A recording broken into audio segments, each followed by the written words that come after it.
ನಮಸ್ಕಾರ ವೀಕ್ಷಕರೇ, ನಾನು ನಿಮ್ಮ PH ನಾಯ್ಕೋಡಿ.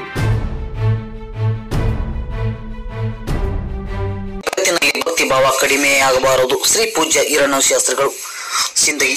ಸಮಾಜದಲ್ಲಿ ಭಕ್ತಿಭಾವ ಕಡಿಮೆಯಾದರೆ ಅದು ಸಮಾಜಕ್ಕೆ ಕಂಠವಾಗುತ್ತದೆ. ಧರ್ಮ ಸಂಸ್ಕೃತಿಗಳ ಉಳಿವು ನಮ್ಮ ಜವಾಬ್ದಾರಿ ಎಂದು ಖ್ಯಾತ ಪುರಾಣ ಪ್ರವಚನಕಾರರಾದ ಶ್ರೀ ಪೂಜ್ಯ ಈರಣ್ಣ ಶಾಸ್ತ್ರಿಗಳು ಚಿಕ್ಕೂರಿಗೆ ಹೇಳಿದರು.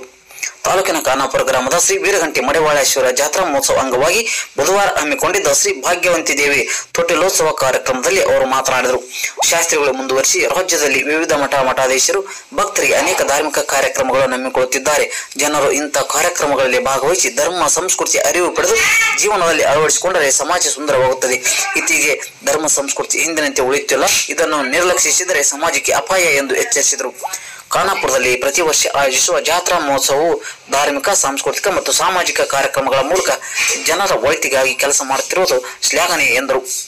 ತಾಯಿ ಪೂಜ್ಯನೆಯ ತೊಟ್ಟಿಲೋತ್ಸವ ಕೃತಜ್ಞತೆ ಸಲ್ಲಿಸುವ ಸಂಪ್ರದಾಯ ಮಠಾಧೀಶರು. ಕಾರ್ಯಕ್ರಮದಲ್ಲಿ ಸಾನ್ನಿಧ್ಯ ವಹಿಸಿದ ಮಠದ ಒಡೆಯರಾದ ಶ್ರೀ ಮೌನ ಯೋಗಿ ಕಲ್ಯಾಣದ ಸ್ವಾಮೀಜಿ ಮಾತನಾಡಿ, ಭೂಮಿಯ ಮೇಲೆ ಪ್ರತಿಯೊಂದು ಜೀವರಾಶಿಗೆ ಬದುಕುವ ನೀಡುವ ತಾಯಿ ಪೂಜ್ಯನೀಯ ತೊಟ್ಟಿಲೋತ್ಸವದ ಮೂಲಕ ತಾಯಿಗೆ ಕೃತಜ್ಞತೆ ಸಲ್ಲಿಸುವುದು ನಮ್ಮ ಸಂಸ್ಕೃತಿ.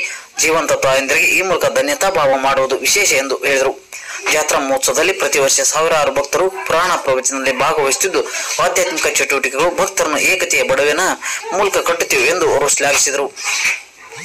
ಕಾರ್ಯಕ್ರಮದಲ್ಲಿ ಶ್ರೀ ಮೌನಯೋಗಿ ಕಲ್ಯಾಣದ ಸ್ವಾಮೀಜಿಗಳು, ಬಸವನಗೌಡ ಉಳ್ಳೆಸೂರು, ಗುತ್ತನಗೌಡ ಬೋನಾಳ್, ಅಯ್ಯನಗೌಡ ಪೊಲೀಸ್ ಪಾಟೀಲ್ ಮತ್ತು ಅಪ್ಪು ಬೋನಾಳ್, ಅಶೋಕ್ ಬೋನಾಳ್, ಧನುಶಿಂಗಿ ಹೆಜ್ಜೇರಿ, ಮರಿಯಪ್ಪ ಮಡಿವಾಳರ್, ಮಲ್ಲಪ್ಪ ಹಳೆವಾರ್, ಬಸವರಾಜ್ ಕಾಚಾಪುರ್, ಬಸವರಾಜ್ ದೇಸಾಯಿ, ಖಾದರ್ ಭಾಷಾ ಕುಗ್ನೂರ್ ಮತ್ತಿತರರು ಉಪಸ್ಥಿತರಿದ್ದರು.